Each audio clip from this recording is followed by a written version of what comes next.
மரியாதைக்குரிய சட்டமன்ற உறுப்பினர் அண்ணன் TRG அருண்குமார் அவர்கள், சிங்கை தொகுதியினுடைய சட்டமன்ற உறுப்பினர் மரியாதைக்குரிய அண்ணன் KR ஜெயராமன் அவர்கள், எங்களுடைய மாவட்ட தலைவர் அண்ணன் ரமேஷ்குமார் அவர்கள், நந்தகுமார் அண்ணன் அவர்கள், எங்களுடைய மண்டல் தலைவி எல்லாரும் இங்க இருக்கிறாங்கன்னா, தெருமுனை பிரச்சார கூட்டம் இந்த பகுதியில தேசிய ஜனநாயக கூட்டணி சார்பாக இங்கே நடத்தி முடித்திருக்கின்றோம்.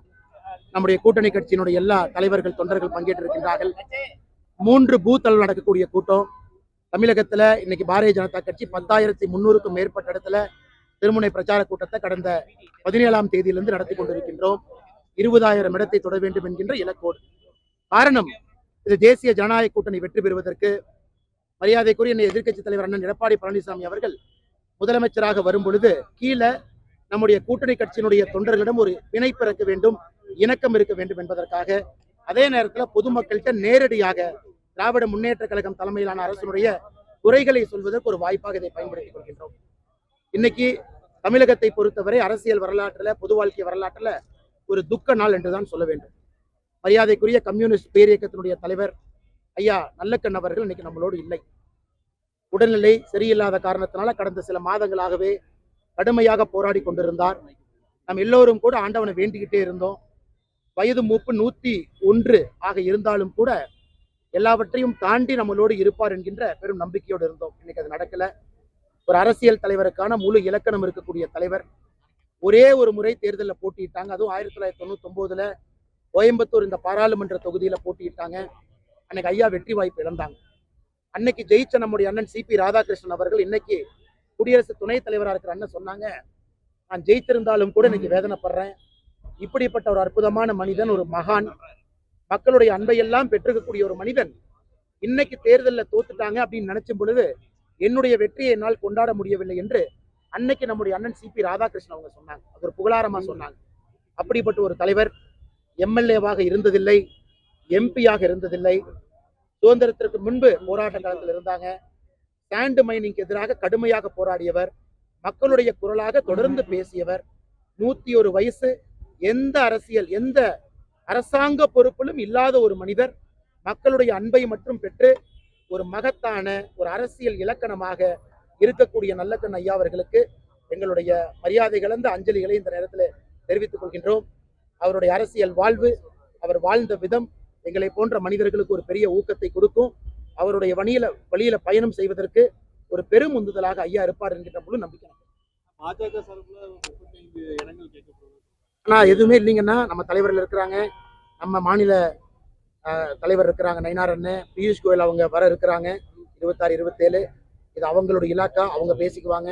இன்னைக்கு நான் எனக்கு கொடுத்திருக்கக்கூடிய பணியை நான் செய்து கொண்டிருக்கின்றேன். அதெல்லாம் அந்த தலைவர்கள் அவங்க முடிவெடுத்து சரியான நேரத்தில் அறிவிப்பாங்க. எங்கிடுதுல எந்த குழப்பமும் கிடையாது. காங்கிரஸ் போல வர்றாங்க போறாங்க.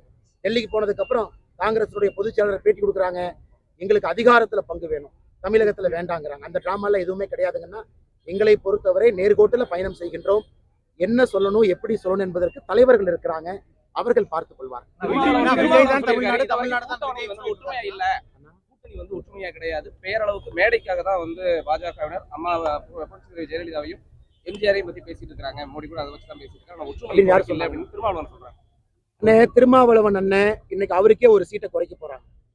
6 சீட்டில் என்ன திருமாவளவன் அண்ணன் இன்னைக்கு ஒரு சீட்டு குறைக்க போறாங்க. அவரே எப்படா வெளியே வரலான்னு யோசிச்சுட்டு இருக்கிறார். இன்னைக்கு திருமாவளவன் அண்ணன் அந்த கூட்டணியில சந்தோஷமா இருக்கிறாரு. நீங்க அவர்கிட்ட கேளுங்க. ஏன் திமுக சொல்றாங்க எல்லோருக்கும் ஒரு சீட்டு குறைக்க போறோம், ஏன்னா தேமுதிகவுக்கு நம்ம சீட்டு கொடுக்கணும். அப்படி இருக்கும் பொழுது திருமாவளவன் அண்ணன் சந்தோஷமா இருக்கிறாரு. எனக்கு தெரியாது, அவர் மனத்துல சந்தோஷமா இல்லை என்பதற்காக தேசிய ஜனநாயக கூட்டணியில யாரும் சந்தோஷமாக இல்லை என்று சொல்வது சந்தர்ப்பவாதத்தை மட்டும்தான் காட்டுது. ஆனா திரு விஜய் அவர்களை பொறுத்தவரை நீங்க கேள்வி கேட்டீங்க. இன்னைக்கு தமிழ்நாட்டு மக்கள் முடிவு செய்ய போறாங்க. அவங்க இன்னைக்கு தெளிவா இருக்கிறாங்க யார் வர வேண்டும் என்று. ஏன்னா இன்னைக்கு அனுபவம் வாய்ந்தவர்கள் நம்ம கூட்டணியில் இருக்கிறாங்க, அமைச்சர்களாக பணிபுரிந்தவர்கள் நம்ம கூட்டணியில் இருக்கிறாங்க, சட்டமன்ற உறுப்பினர்களாக தொடர்ந்து பணி செய்வங்க நம்ம கூட்டணியில் இருக்கிறாங்க, மக்களுடைய பல்ஸை புரிஞ்சு என்ன செய்யணும், மக்களுக்கு என்ன பிரச்சனையை தீர்க்கணும்னு நினைக்கிறவங்க நம்ம கூட்டணியில் இருக்கிறாங்க. மக்கள் இன்னைக்கு அதான் பாக்குறாங்க, ஸ்டெபிலிட்டி. இன்னைக்கு மக்கள் யாரும் ரிஸ்க் எடுக்க தயாரா இல்லை. 2026 ஏப்ரல் நீங்க பார்க்க போறீங்க, தேசிய ஜனநாயக கூட்டணிக்கு ஓட்டு போட போறாங்க. அது விஜயனுடைய பேச்சு. அவர் திட்டுறது தமிழ்நாட்டு மக்களா திட்டுறதா அவர் எடுத்துக்கிறாரோ அவரை பொறுத்து. எங்களை பொறுத்தவரை அரசியல்ல ஒரு விமர்சனம் என்பது எல்லோருக்கும் மேலே வைக்கத்தான் போறாங்க. விமர்சனத்துக்கு பதில் சொல்லுவோம். நம்ம மேல விமர்சனம் வைக்கும் பொழுதெல்லாம் தமிழ்நாட்டு மக்களின் மீது வைத்து விட்டார்கள் என்று சொல்லக்கூடிய ஒரு கருத்தை அரசியல் தலைவர்கள் யாருமே சொல்லக்கூடாது என்பது என்னுடைய ஒரு நீங்க தாழ்மையான கருத்து. குறிப்பிட்ட மாதிரி டிஎம்கே அகற்ற டிடிவி தினகரன் வந்து இந்த கூட்டணியில் இருக்காரு அப்படின்னு இருக்கீங்க. அதே சமயம் ஓபிஎஸ் மற்றும் சசிகலா வந்து புதிய கட்சி ஆனா டிடிவி என்ன பேசியிருக்காங்க அதை பத்தி ஒரு வெற்றிடம் வந்து நேற்று உருவாகுற ஆனா நேற்று முன்தினம் டிடிவி என்ன பேசியிருக்காங்க, எல்லோரும் வருவார்கள் என்று பேசியிருக்கின்றார்கள். ஓபிஎஸ் அண்ணன் மீது மிகுந்த மரியாதை எனக்கு இருக்குங்கன்னா கொஞ்சம் பொறுமையா இருப்போம், நேரம் காலம் இருக்கு, எல்லாம் சரியா போகுங்க. மழையில் நடந்துருவீங்க, இதுக்கு மேல மழையில் நடந்துருவீங்க. ஓபிஎஸ் பொறுத்த வரைக்கும் அதிமுக சேர்றது பல கட்டத்துல அவர் முயற்சி பண்றாரு. அவரை உள்ள ஆனா ஓபிஎஸ் அண்ணனை பொறுத்தவரை அதுக்குள்ள நான் போக விரும்பலீங்கன்னா, ஓபிஎஸ் அண்ணனை பொறுத்தவரை யாருக்குமே அம்மா அவர்கள் ஆட்சியை கொண்டு வர வேண்டும் என்கின்ற எண்ணம் தான் இருக்கு. ஏன்னா அம்மா அவர்கள் ஓபிஎஸ் அண்ணனை ஒரு முறை அல்ல பல முறை முதலமைச்சராக ஆக்கி அழகு பார்த்திருக்கிறாங்க. அது ஓபிஎஸ் அண்ணனுக்கு தெரியும். அதனால ஒரு கருத்து இங்க ஒரு கருத்து அங்க அதை திருக்க வேண்டாங்கன்னா, ஓபிஎஸ் அவர்களை பொறுத்தவரை அம்மாவுடைய ஆட்சியில் எல்லாம் முடிவு பண்ணிட்டாங்க. ஒற்றை கோட்டில் இருக்கும் பொழுது அதுல எங்கேயும் பிரச்சனை இருக்கிற மாதிரி நான் பார்க்கிறேன். அதிமுக சொல்லக்கூடிய வகையில சசிகலா வேற புதுசா கட்சி ஆரம்பிச்சிருக்காங்க. பேசுவாங்கன்னா நேற்று சொல்லியிருக்கிறாங்க, நேரம் இருக்கு, காலம் இருக்கு, இன்னும் நிறைய இருக்கு. இன்னைக்கே நீங்க எல்லாத்தையும் கேட்டா எப்படி நம்ம ரொம்ப முக்கியமான ஒரு நேரத்துல முக்கியமான ஒரு அறிவிப்பாகத்தான் நாங்கள் பார்க்கின்றோம். காரணம் அவங்க சொல்லி இருக்கக்கூடிய கருத்து. தமிழகத்துல மின்சார கட்டணத்தை தொட்டீங்கன்னா ஷாக் அடிக்குது, யாருமே சொத்து வரி கட்ட முடியல, தண்ணீர் வரியிலிருந்து உயர்த்தி வைத்திருக்கின்றார்கள் சாதாரண பொதுமக்களுக்கு. ஏன்னா பல இடத்துல எதிர்க்கட்சி தலைவர் அவர்கள் பேசும் பொழுது எந்த அளவுக்கு விலைவாசி உயர்ந்திருக்குன்னு ஒரு கருத்தை வைக்கிறாங்க. ஆட்சியில் இருந்த பொழுது 2021 வரை எப்படி, இன்னைக்கு எப்படி.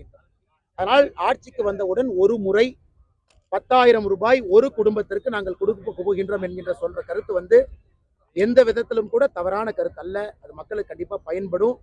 ஏன்னா மக்கள் அந்த அளவுக்கு இந்த 5 ஆண்டுகள்ல துன்பத்துக்குள்ளாகி இருக்கின்றார்கள். அது வரவேற்கப்பட வேண்டிய கருத்தாகத்தான் நாங்கள் பார்க்கின்றோம். நிச்சயமாக தாய்மார்கள் இதற்கு ஒரு பெரிய மதிப்பு மரியாதையும்